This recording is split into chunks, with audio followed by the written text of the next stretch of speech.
Martin Scorsese. You may know this guy for films such as Goodfellas, Taxi Driver, The Wolf of Wall Street, The Departed, or how I like to say it, The Departed. Maybe you've also heard of his name from his horrific comments on amusement park rides. Goodness gracious. Or you may just know him as one of the greatest filmmakers. Now with Scorsese, he's had a passion for the art of filmmaking ever since his childhood days. I mean, by the time Martin Scorsese was at the age of 8, he was already doing his own storyboards. But one of the main reasons Scorsese grew such a passion for cinema is because at an early age, Scorsese was diagnosed with asthma, which prevented him from playing many sports. So what did Martin Scorsese do while all the other kids were outside playing on the streets of Little Italy, Manhattan? He went to the cinema and watched pictures, or he'd be at home watching the television.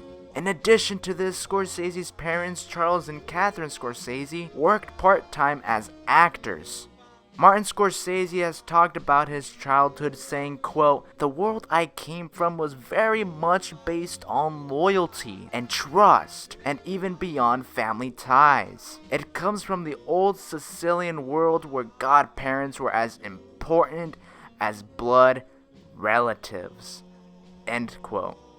Growing up, Scorsese also thought about becoming a priest for his future, and was even enrolled in a cathedral college seminary at the age of 14. But Scorsese would later get kicked out because, well, he was 14, and we all know what starts to happen to the human body at the age of 14, if you know what I mean. So after Scorsese was kicked out of the Cathedral College Seminary, he took on his passion for filmmaking and decided to make films as his career. Scorsese soon after was already gaining success as he made a 10-minute comedy short film which gave him a $500 scholarship to NYU. By the way, a scholarship given to a first-year student nowadays is on average around $37,000, so Marty lucked out there. Anyways, when Martin Scorsese graduated from NYU with a Master's of Fine Arts, he right after went to go teach film at the university, where he'd have film students that would later be successful in Hollywood, such as producer Jonathan Kaplan and two-time Academy Award-winning director Oliver Stone. Then, in 1967, Martin Scorsese made his first feature-length film called Who's Knocking at My Door, which cost $75,000 to make and marked the first collaboration between Martin Scorsese and Harvey Keitel, who would be one of the stars of Scorsese's next film, Mean Streets.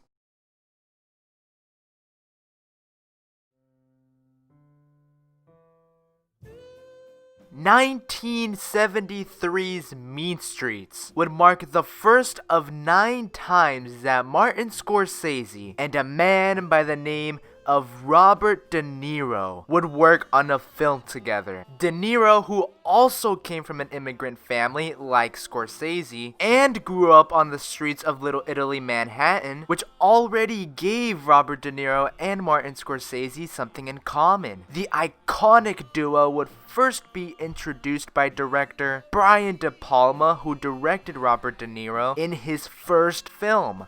Now, Mean Streets was a movie that Scorsese wanted to make really bad for a really long time. So much so that he had already drawn out every single shot of the film. The production for Mean Streets was very fast and had 0 extras. The film was then praised by the audience, and Martin Scorsese turned into a young filmmaker to look out for.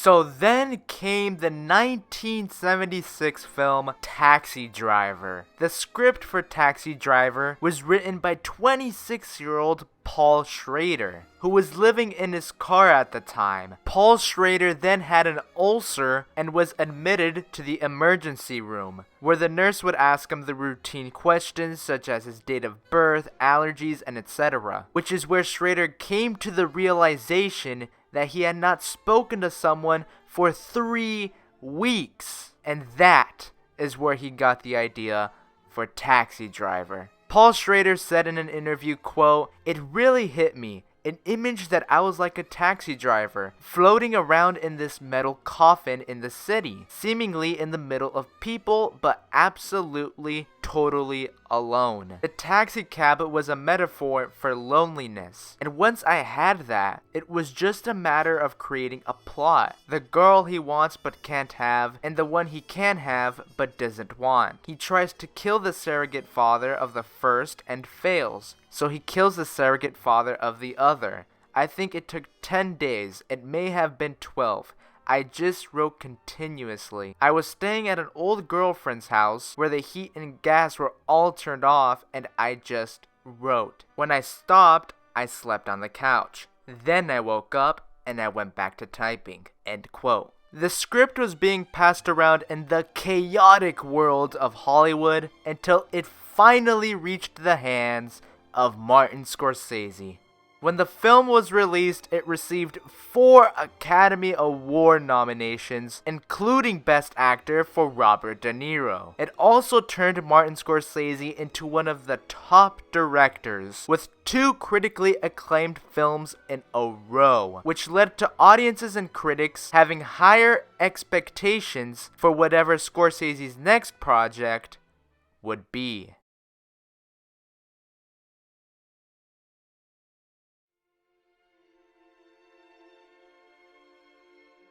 After 2 widely acclaimed films, Martin Scorsese came out with his next film, New York, New York, which came out in 1977. However, the film came out to negative reviews, and after coming out with films like Taxi Driver and Mean Streets, this was just something Marty wasn't used to, which led to Scorsese losing self-confidence. Around the same time is when Marty also started to use cocaine and pills almost as a creativity device.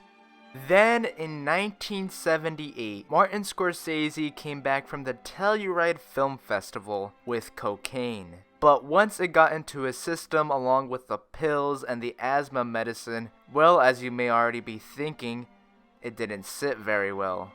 Martin Scorsese collapsed one night and was rushed to the hospital. The doctors told Scorsese that not only did he have internal bleeding, but he was in danger of a brain hemorrhage. The doctors said, quote, "No more coke, no more interviews," end quote.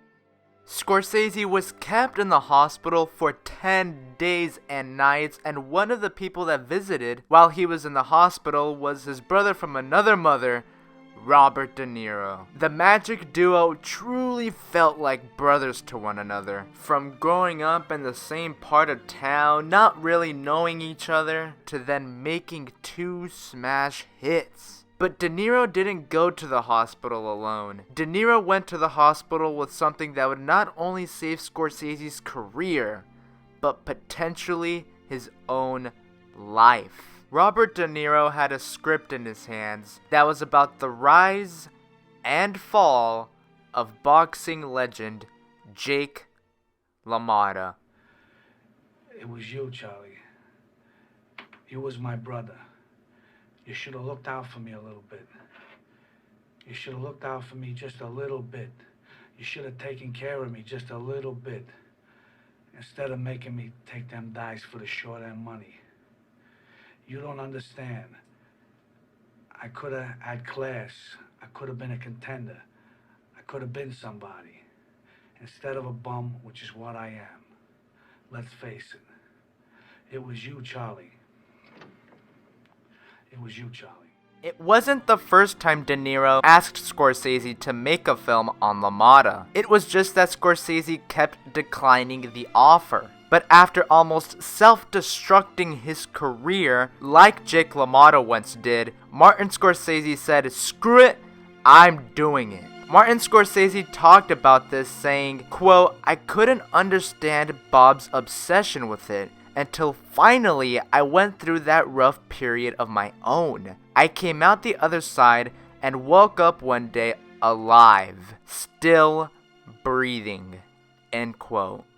Martin Scorsese went into this movie thinking that this would be the last film he'd direct. So he put in all the effort he had into making this movie, which soon paid off as the film is now known as one of the best Scorsese films ever made, and marked the first time Joe Pesci and Marty Scorsese ever worked on a film. The film received 8 Academy Award nominations, including Best Actor for Robert De Niro, who won, as well as Best Supporting Actor for Joe Pesci and Best Director for Martin Scorsese.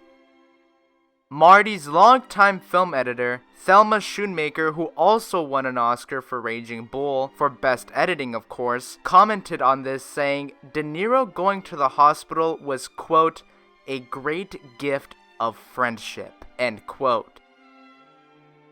An article from the News Daily also stated that, quote, "With no Raging Bull, there would be no Last Temptation of Christ, no Goodfellas, no The Age of Innocence, no The Aviator, no The Departed, no Hugo, no Wolf of Wall Street, and no King of Comedy."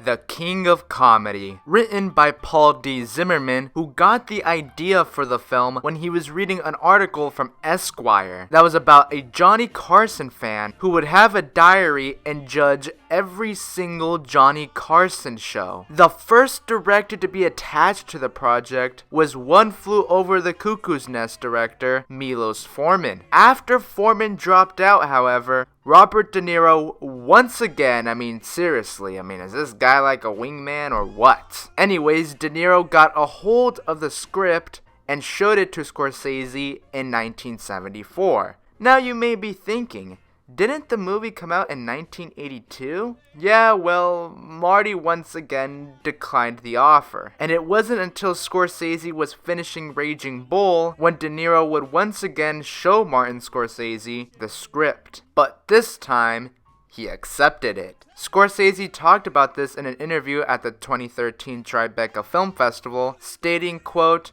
"I read it, but I didn't quite get it. As we got further into the work, I understood it. I discovered it as we went along," end quote. The first option to play the fictional talk show host, Jerry Langford, in the film was surprisingly Johnny Carson, who turned down the role. Other contenders for the role were some, pretty famous people such as Frank Sinatra, Sammy Davis Jr., Orson Welles, Dick Cavett, just a bunch of hooligans off the street. No big deal. But the role would ultimately go to Jerry Lewis. While many people enjoy this film, making the movie wasn't fun for Martin Scorsese, with Scorsese having to move up the start date for production due to director strikes, and shooting on the lively streets of the Big Apple isn't always amusing. Not only that, but Scorsese had just finished Raging Bull, which he rushed to get finished, and came off dealing with pneumonia by the time shooting was about to start. Scorsese talked about making this movie saying, quote, "By the time I got to shoot it, I found that I didn't like dealing with a story. It was so unpleasant and disturbing. It crossed so many lines that normally divide private and public lives, and I wasn't a pro. I don't even know if I'm a pro today." End quote. The film was considered a flop when it released, as it made a bit north of $2.5 million, even though critics loved the movie. Scorsese talked about the failure financially with the film when he said, "I was dressing up to go to my friend Jay Cox's house, and I'm watching Entertainment Tonight. They were summing up the year and I was putting on my shirt and they said, 'Now for the flop of the year. The King of Comedy.'"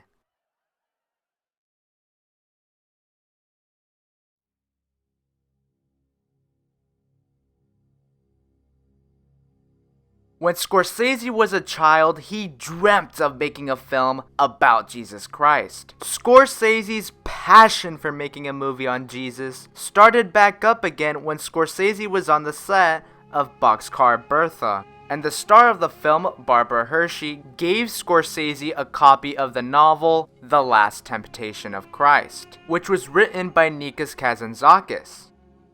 Barbara Hershey also told Scorsese that he should turn the book into a film, and that he should cast her as Mary Magdalene. When Scorsese read the novel, he was, quote, "enveloped by the beautiful language of it."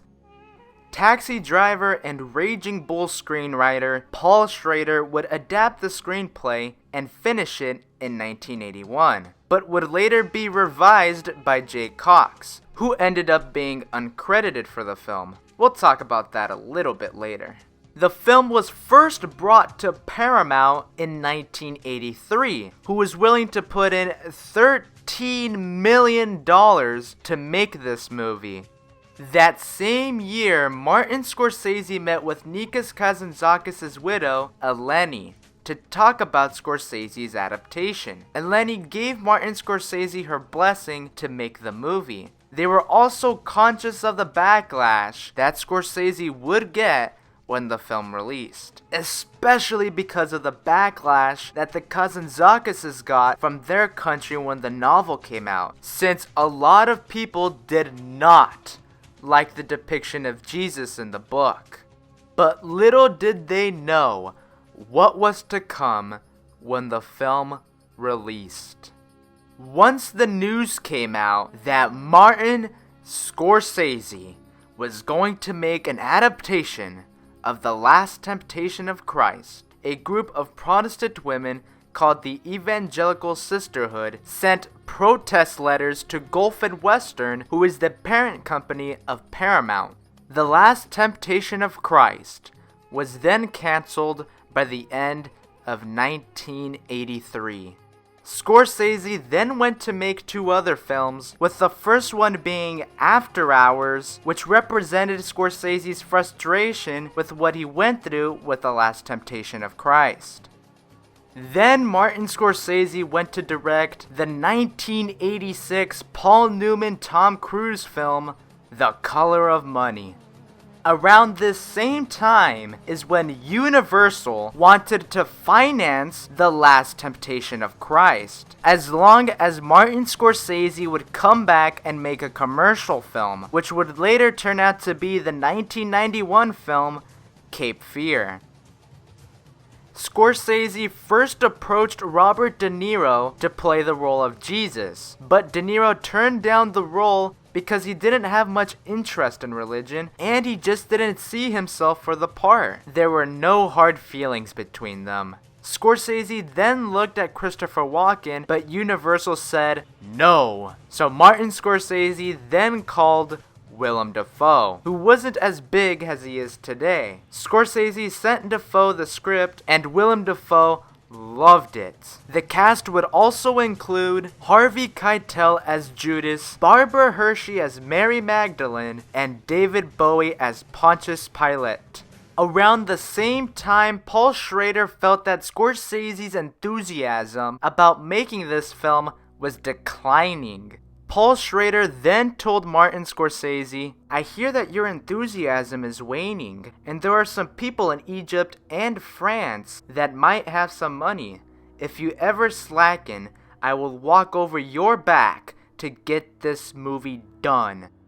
Scorsese then responded to Schrader saying, "You will have to pull the script, for my dying hands. And that was all Paul Schrader wanted to hear. But he would then step back after he finished the script. And even though Jay Cox rewrote a couple of the scenes, Schrader still got the screenwriter credit from the Writers Guild. Jay Cox, however, did not receive any credits due to some guidelines from the Writers Guild.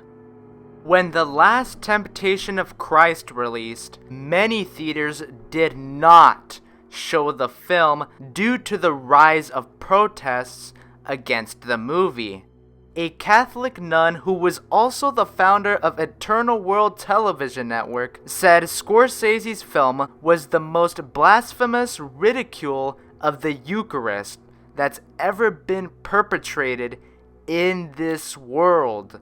She also went on and said, "This is a Holocaust movie that has the power to destroy souls eternally." In 1988, there was a fire set in the Parisian St. Michael Cinema while The Last Temptation of Christ was playing. 13 people were injured and 4 were burned severely. The film was also banned in Chile, Argentina, Mexico, Turkey, and Greece. And it's still banned to this day in Singapore and the Philippines. Due to death threats, Martin Scorsese also had to have bodyguards with him at all times. Martin Scorsese talked about why he wanted to make this movie when he said, quote, "I was driven to make The Last Temptation because I wanted to look at the questions of faith and penance and redemption within the context of the world right now, with all the formalities stripped away. I'm constantly exploring this question in my pictures and in my life. I was trying to start a dialogue. I didn't want to just make a picture for people who were secure in their faith. Christ's teachings are about all of us, the secure and the insecure, the powerful and the powerless, the down and out, the addicts, the people in real pain, the people caught in states of delusion, the ones who feel absolutely hopeless and see no possibility of grace or redemption, because the afflictions of the least among us, as Jesus said, the inner circumstances that lead to their fall are in everyone. I wanted to make a picture about a historical figure named Jesus, a spiritual guide but also a human being, surrounded by other recognizable human beings as opposed to wax figures. Did I think it would be accepted by everyone? Not necessarily, but I hoped it would. I knew that everyone wouldn't embrace it, but I thought they just might. And what happened was that the picture was vilified by people who made a cultural show of their vilification, and many of whom not only hadn't seen it, but vowed to never see it. And that saddened me.